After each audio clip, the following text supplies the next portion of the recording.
Reciban todos una afectuosa bienvenida de parte del equipo Piedras Vivas y particularmente nuestro equipo del estudio que hemos llamado el Evangelio en la sociedad contemporánea. En esta primera sesión pretendemos abordar la relevancia del mensaje del Evangelio y la pertinencia del mensaje de la cruz en el siglo XXI. Particularmente vamos a dar lectura a dos textos del apóstol Pablo, uno en primera de Timoteo capítulo 1 verso 15, que dice: palabra fiel y digna de ser recibida por todos, que Cristo Jesús vino al mundo para salvar a los pecadores. Y también primero los Corintios capítulo 9, a partir del verso 19, dice: por lo cual, siendo libre de todos, me he hecho siervo de todos para ganar a mayor número. Me he hecho a los judíos como judío para ganar a los judíos, a los que están sujetos a la ley como sujeto a la ley, a los que están sin ley como si yo estuviera sin ley, no estando yo sin ley de Dios, sino bajo la ley de Cristo. Me he hecho débil a los débiles para ganar a los débiles. Y particularmente esta expresión: a todos me he hecho de todo, para que de todos modos salve a algunos.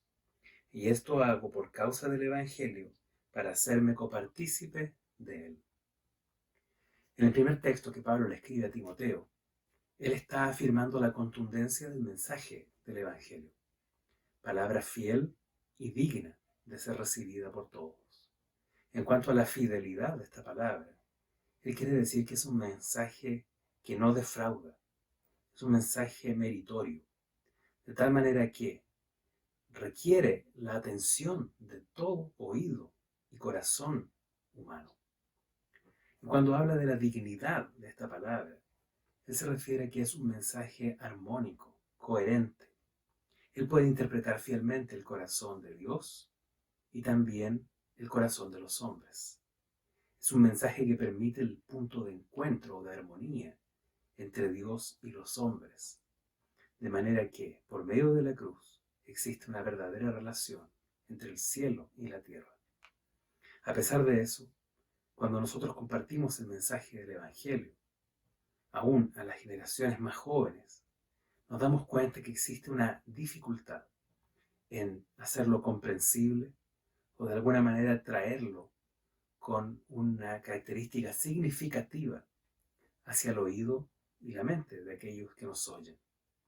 Porque Pablo mismo, junto con hablar de la importancia que este mensaje tiene, o cuán fiel y digna es esta palabra, revela en otro de sus escritos que verdaderamente existe una metodología, por decirlo así, a través de la cual este mensaje se tornará relevante en el corazón de aquellos que lo oyen. Pablo es el apóstol que dice que llenó todo el mundo conocido del Evangelio de Jesucristo. Jesús resucitado se apareció a él en el camino de Damasco para encargarle la comisión de predicar el Evangelio más allá de las fronteras de Israel, más allá de un contexto judío, precisamente a tribus o naciones gentiles o paganas que no tenían como base común al Dios de las Escrituras. Sin embargo, Pablo reconoce que aún predicando a los propios judíos, él se hizo como sujeto a la ley, precisamente porque tenía un contexto histórico judío y de alguna manera, al asumir los escritos que les eran comunes o las formas de entender el mundo desde una perspectiva religiosa monoteísta, entonces podía, por medio de las escrituras del antiguo pacto, mostrar que Jesús era el Mesías que tanto esperaban. Sin embargo, para los no judíos o los que no tenían ley, aquellos llamados gentiles, Pablo buscó otra metodología, de alguna manera apelando a puntos en común que permitieran hacer comprensible o significativo el mensaje de Jesús resucitado y cuáles eran los efectos espirituales en el corazón de todos los hombres. A esto Pablo le llama: a todos me he hecho de todo, por si de alguna manera logro alcanzar alguno. Es decir, para aquellos que nunca habían tenido una relación con el Dios de las Escrituras, Pablo procura puntos en común para dialogar y establecer de esta manera el mensaje del Evangelio con significado en el corazón de los demás. Pablo nos propone de hecho dos caminos muy claros. En el verso 19 de 1 Corintios capítulo 9 dice así: siendo libre, me hice siervo de todos.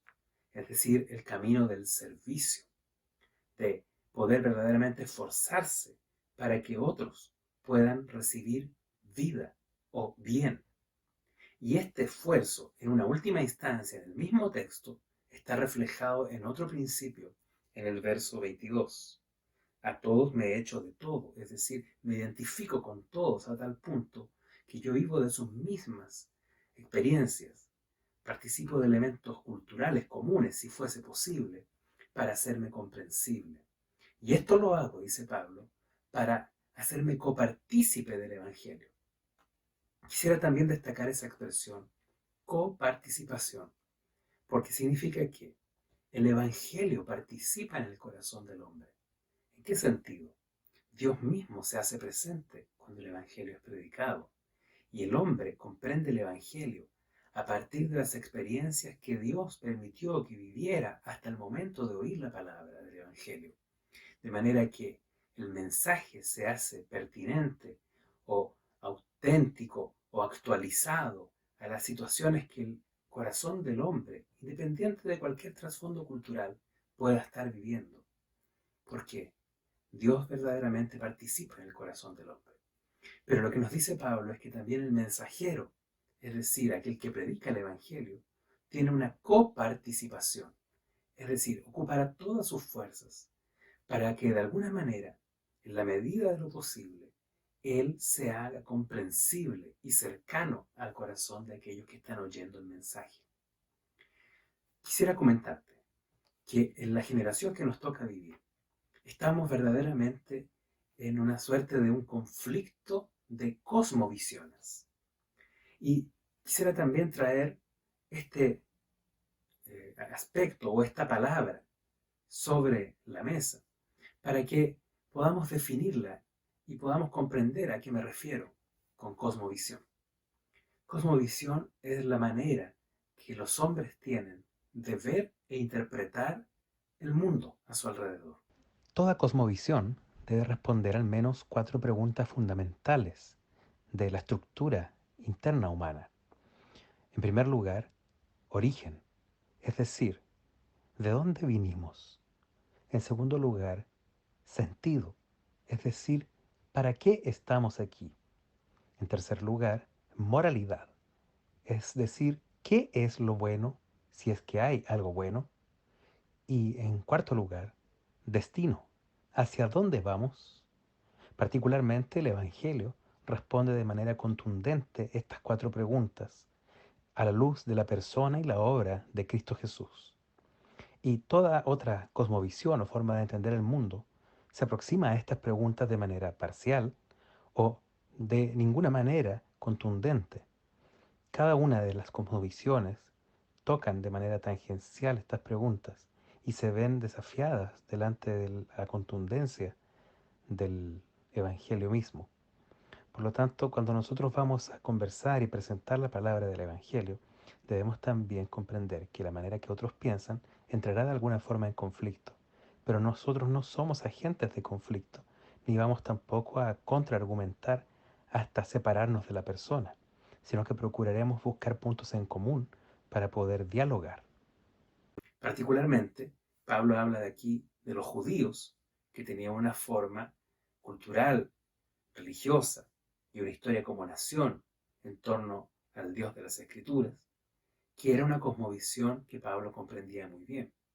Pero también habla de los gentiles, que tenían muchas cosmovisiones, muchos dioses, muchos elementos culturales que no guardaban una relación estricta con los judíos. Y Pablo procuró comprender la mente y el corazón de los hombres de su época para hacer el Evangelio cercano, para poder darle relevancia al mensaje del Evangelio. El punto importante es que en la generación que nos toca vivir, habiendo una diversidad de formas de comprender el mundo, precisamente necesitamos conocer cómo piensa o siente nuestro prójimo o nuestro amigo a la hora de predicar el mensaje del Evangelio para hacerlo con resonancia en el corazón de aquellos que van a estar recibiendo las palabras de gracia. Entonces, de alguna manera, aquella generación que tiene de 40 años hacia arriba representa un último eslabón de la herencia de la cosmovisión o la forma de entender el mundo judeo-cristiana, caracterizada principalmente por una alta valorización por los referentes morales absolutos o por una bastante adecuada normativa de comportamiento hacia las autoridades o de respeto a la norma o a la institucionalidad, o por un lugar bastante privilegiado para la familia como núcleo fundamental de la sociedad. Esas cosas caracterizaron una cosmovisión de una generación mayor que convive con nosotros, que de alguna manera pudiéramos estar representando una generación más joven y que ha adquirido una forma diferente de comprender el mundo. No estoy hablando de tú y yo en un contexto cristiano, sino de los que nos rodean, que crecieron en un escenario de desconstrucción. El mundo cambió a finales de los 80 y comienzos de los 90. Los bloques de poder que el mundo conocía en un sistema sociopolítico cambiaron.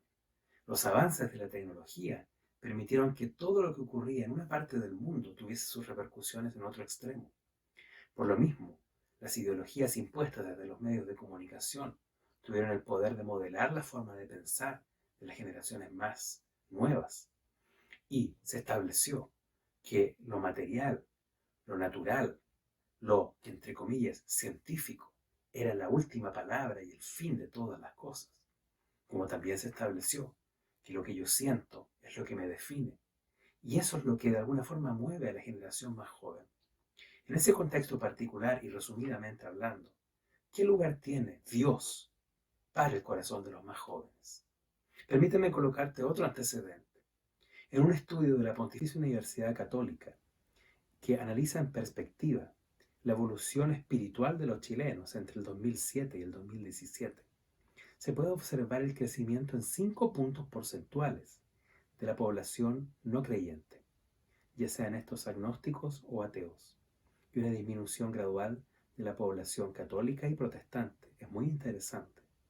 Al mismo tiempo, en otro estudio en perspectiva desde la década del 60 hasta el 2010, en un periodo de 50 años, se puede observar un crecimiento sostenido de población atea o agnóstica, migrando desde las esferas de la cosmovisión judeocristiana representada por el catolicismo o por el protestantismo. Entonces, esta población está caracterizada porque en grupos etarios entre 18 y 30 años ocurren estas migraciones de fe y de alguna manera definen para el resto de la vida en qué posición, entre comillas, espiritual permanecerá. Por lo tanto, si nosotros pensamos que estamos viviendo en un contexto donde existen dos grandes bloques generacionales con diferentes formas de comprender el mundo, puede ser naturalmente complejo que un joven de temprana edad pueda recibir una palabra espiritual de un adulto de avanzada edad. Tal vez quienes tengamos la mayor posibilidad de tocar el corazón de la generación más joven, seamos nosotros también el grupo más joven. Y en la gracia del Señor, por supuesto, siempre en el poder del Espíritu Santo, necesitaremos ser capacitados para hacer importante, significativo, relevante nuestra predicación a aquellos que nos van a oír. Y el camino nos es de alguna manera mostrado por el apóstol Pablo, quien dice: me hice siervo de todos. El primer camino es poder estar cercano a los hombres en sus necesidades, estar cercano a servir, sobre todo en el contexto de pandemia en que estamos, cercanos a ayudar, cercanos a manifestar nuestra contención, nuestro apoyo, e inclusive obras de fe con acción social a nuestro alrededor. Pero al mismo tiempo, reconocernos en puntos en común con aquella cultura que tampoco conoce nada de Dios, o que ha marginado a Dios de las esferas fundamentales de la vida humana. A eso se le llama secularismo.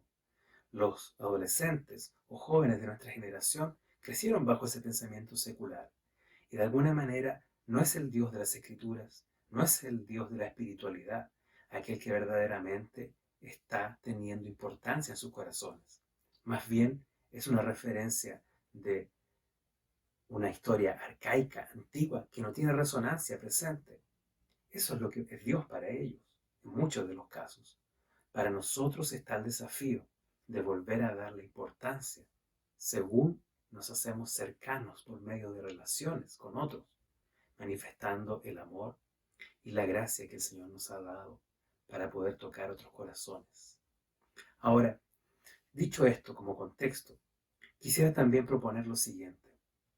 Jesús mismo es el verdadero modelo del evangelio relevante. ¿Sabes por qué? Porque la Escritura nos dice que el Verbo eterno, la segunda persona de la Trinidad, se hizo carne. Eso está en el Evangelio de Juan, en el capítulo 1. Es decir, Dios desde los cielos toma corporalidad humana y como hombre participa de nuestra naturaleza en todas sus debilidades y sin embargo sin pecado. No es casualidad que él era reconocido como el Nazareno o el hijo del carpintero. Para los ojos que no eran ungidos, él era un hombre común. Nosotros sabemos que verdaderamente, junto con llevar un cuerpo humano, como nosotros, verdaderamente era diametralmente diferente a nosotros, porque él era totalmente puro en cuanto a su moralidad. Un hombre intachable, varón aprobado por Dios. Y sin embargo tan cercano a los hombres, tan cercano a los pecadores. Llegaron a murmurar de él de que era un comilón y un bebedor, porque estaba cercano a los hombres, verdaderamente identificándose con sus debilidades, a tal punto que el profeta Isaías dice de Jesús que era un varón de dolores, experimentado en quebranto. Y verdaderamente Jesús se identifica con el sufrimiento humano. ¿Qué manera más profunda de identificarse con el sufrimiento, sino las angustias del Getsemaní, donde su alma llegó a estar deprimida, o tal vez en el madero de la cruz, donde podemos acordarnos de ese grito de desgarro, de dolor, de desamparo que Jesús lanzó diciendo, Dios mío, ¿por qué me abandonaste? Jesús conoció el dolor humano en todas sus profundidades. Por lo tanto, verdaderamente se identificó aún con nuestro dolor, con nuestro sufrimiento. Al mismo tiempo, Jesús en su enseñanza era tan admirable, él hacía tan cotidiano los ejemplos para poder comunicarse con personas sencillas, ejemplos que recordaban las aldeas, que recordaban los campos, que recordaban la pesca en el mar. De alguna manera la gente podía comprender porque la enseñanza de Jesús estaba llena de elementos cotidianos. Permíteme leerte una de las referencias que hace Oswald Sanders en su libro El Cristo Incomparable, para que puedas percibir la belleza de la enseñanza de Jesús. Dice así: historias concisas e incisivas, en estilo figurativo, expresaban verdades espirituales de forma tan vívida y clara que permanecieron en la mente de generaciones posteriores. Y no es de admirar que el público oía con placer o de buena gana, como dice Marcos capítulo 12, verso 37. Entonces, en síntesis, en este estudio hemos mencionado que el Evangelio necesita ser predicado a nuestra generación de una manera que se haga comprensible y con significado. No estamos predicando desde afuera, en un sentido de solamente lanzar una palabra y sin comprometernos con la realidad de nuestro prójimo. No estamos predicando desde afuera, en un sentido de ser condenadores, moralistas de la sociedad contemporánea, sino que verdaderamente reconocemos las dificultades del hombre y presentamos una palabra de gracia. No estamos predicando desde afuera, en el sentido de lanzar apenas una serie de argumentos que validen la existencia de Dios, sino que procuramos más que responder argumentos, responder al corazón de los hombres, como nuestro Maestro lo hizo. Al mismo tiempo, queremos involucrarnos con los hombres. En esta generación, que tiene un choque de cosmovisiones, un choque de una forma de entender el mundo, nosotros buscamos ser el elemento conciliador. no transando la verdad fundamental del Evangelio, sino buscando puntos en común que nos permitan dialogar con nuestro prójimo, como lo veremos en las próximas sesiones. Al mismo tiempo, vemos en Jesús el modelo de la relevancia del Evangelio. Dios tomando forma de hombre para participar entre los hombres, hacerse tan cercano a ellos para ser su Salvador integral. Así el Señor nos permitirá pasar por experiencias de aflicción en muchas ocasiones, que nos hagan compadecernos de los hombres en su hora de aflicción. Nos permitirá pasar por necesidades que nos hagan compadecernos de las necesidades del hombre. Conflictos propios del interior del alma humana, a nivel de nuestras emociones o de nuestros pensamientos o nuestras decisiones. Pero tú has descubierto que el Evangelio ha sido la respuesta para esas necesidades. Así también nosotros podemos transmitirlo a los hombres o mujeres que están pasando por el mismo tipo de aflicción. A eso le llamamos identificación. Todavía, en relación a nuestra forma de enseñar el Evangelio, buscando siempre elementos sencillos que el otro pueda comprender y procurando comprender el corazón de aquel que el Señor ha puesto a nuestro lado. Oramos al Señor para que verdaderamente nos dé la posibilidad de predicar sostenidas ocasiones hasta poder ver que la relación que hemos creado con los hombres no es apenas por el interés de que se conviertan, sino porque estamos amando a aquel a quien Dios amó. Palabra fiel y digna de ser recibida por todos, que Cristo Jesús vino al mundo para salvar a los pecadores. Y a todos me he hecho de todo, para que de alguna manera logre salvar a alguno. Y todo esto hago por causa del Evangelio, para hacerme copartícipe de él. Te invito a ver una próxima sesión, en la cual estudiaremos el diálogo en la vida de Jesús, y de esta manera continuar profundizando en la forma de hacer relevante el Evangelio a nuestra sociedad contemporánea. Nos vemos.